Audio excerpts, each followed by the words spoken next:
Was möchten wir im Rahmen des Vorbildseins unseren Kindern beibringen? Wir wollen natürlich, dass die Nein sagen, dass die keine Ja-Sager werden. Wir sind aber vielleicht selber ein bisschen mehr Ja-Sager. Liebevoll Nein sagen heißt, ich sage Ja zu mir selbst, ich sage Ja zu meinem Bedürfnis und ich gehe, und das ist wichtig, bewusst in den Konflikt.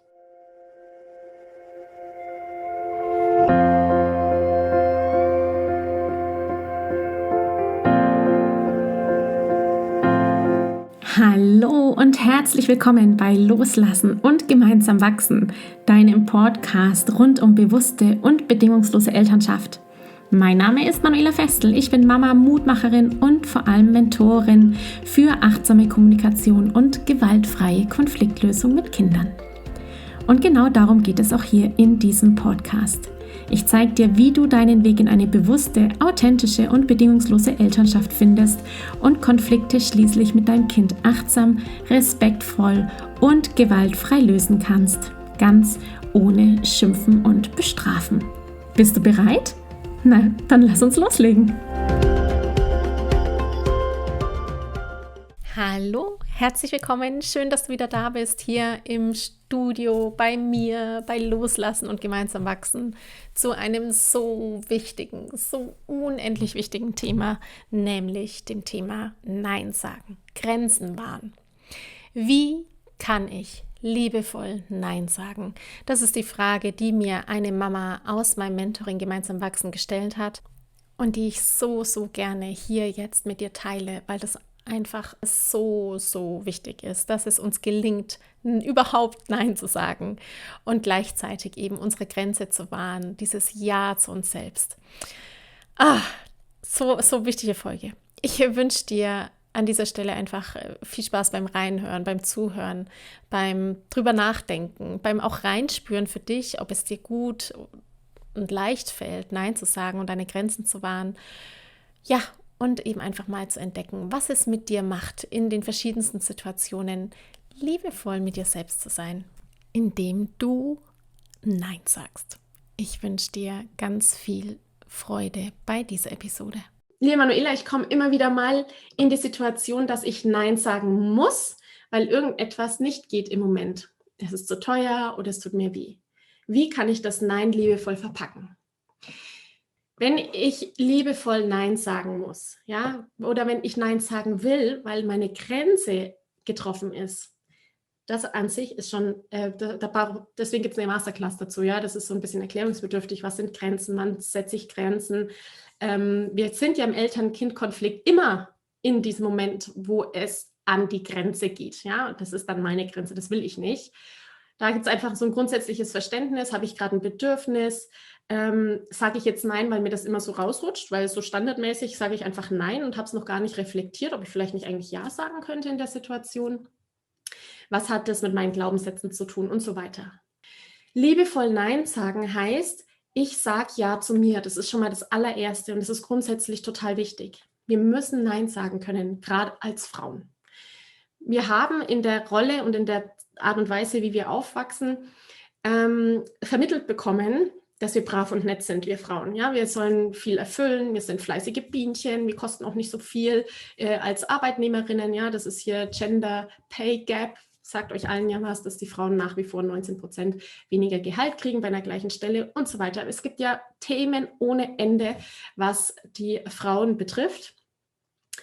Und wir nicht so gut Nein sagen können, möglicherweise. Die erste Frage wäre, was hindert dich daran, Nein zu sagen? Also welches Gefühl ist in jedem von euch drinnen, wenn ihr auch dieses Problem habt? Welches Gefühl ist da in euch drin, das euch hindert daran, ein Nein auszusprechen? Warum fällt uns das schwer? Was möchten wir im Rahmen des Vorbildseins unseren Kindern beibringen? Wir wollen natürlich, dass die Nein sagen, dass die keine Ja-Sager werden. Wir sind aber vielleicht selber ein bisschen mehr Ja-Sager. Liebevoll Nein sagen heißt, ich sage Ja zu mir selbst, ich sage Ja zu meinem Bedürfnis und ich gehe, und das ist wichtig, bewusst in den Konflikt. Wenn ich bewusst in den Konflikt gehe, bei Mareike, ich erinnere mich gerade an Mareike, wir hatten da schon auch im Einzelnen mal darüber gesprochen, bewusst in den Konflikt zu gehen heißt, ich bin mir jetzt bewusst, dass es zu einem Konflikt kommt Und ich bin aber auch bewusst, wie ich diesen Konflikt lösen möchte, nämlich nicht mit Schuldgefühlen. Ich möchte mein Kind nicht beschämen, ich möchte es nicht klein machen, sondern ich möchte mich auf der Ebene der Gefühle und der Bedürfnisse bewegen. Heißt, wenn ich Nein zu mir selbst sage, begrenze ich automatisch mein Gegenüber. Ja, mein Gegenüber bekommt nicht das, was er möchte. Wenn ich bei meinem Nein aber bleiben möchte, weil es hier meinen Körper betrifft, weil ich da Schmerzen habe, ja, dann kann ich immer bei jedem Nein mich in den anderen einfühlen. Einfühlsam sein mit dem anderen. Das heißt, ich gehe gar nicht groß bei den Kindern in die Erklärung und in die Logik und ins Verständnis. Natürlich kann ich das machen. Meistens braucht es aber gar nicht so viele Worte, sondern wirklich das Einfühlsamsein mit dem anderen. Einfühlsam sein mit dem anderen heißt, ich höre ihm aktiv zu. Dieser Begriff aktives Zuhören, den habt ihr schon ein paar Mal jetzt gehört im Rahmen des Mentoringsprogramms.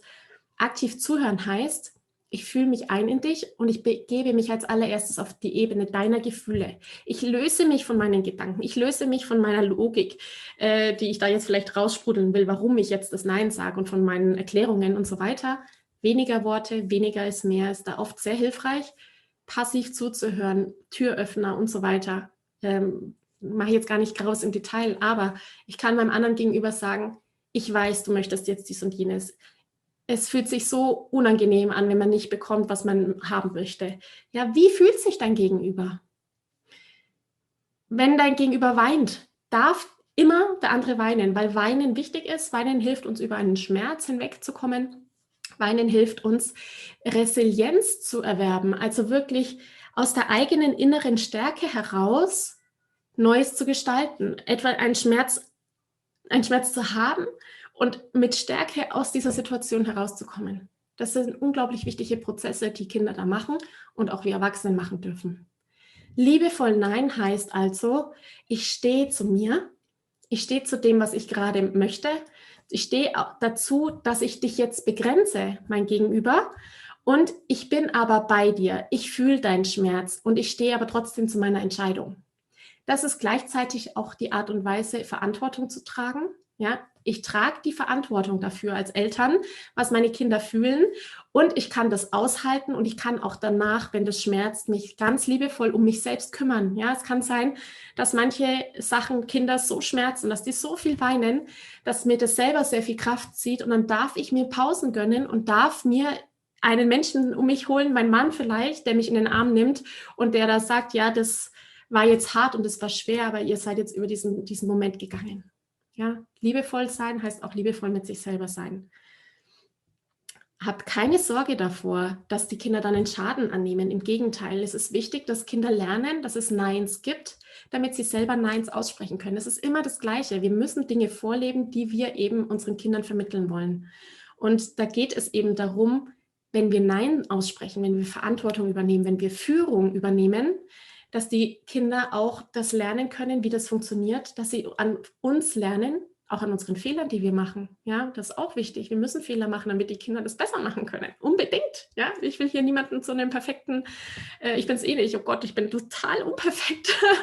Aber halt wirklich die Kinder da in ihrem Vorbildsein stärken, ihnen zeigen, wie es geht oder auch nicht gehen kann, was man ändern kann, wie man gemeinsam Lösungen findet. Das ist das, was ich da unbedingt mitgeben möchte zum liebevollen Nein sagen. Ich danke dir von ganzem Herzen, dass du dir heute Zeit genommen hast, diese Podcast-Folge anzuhören.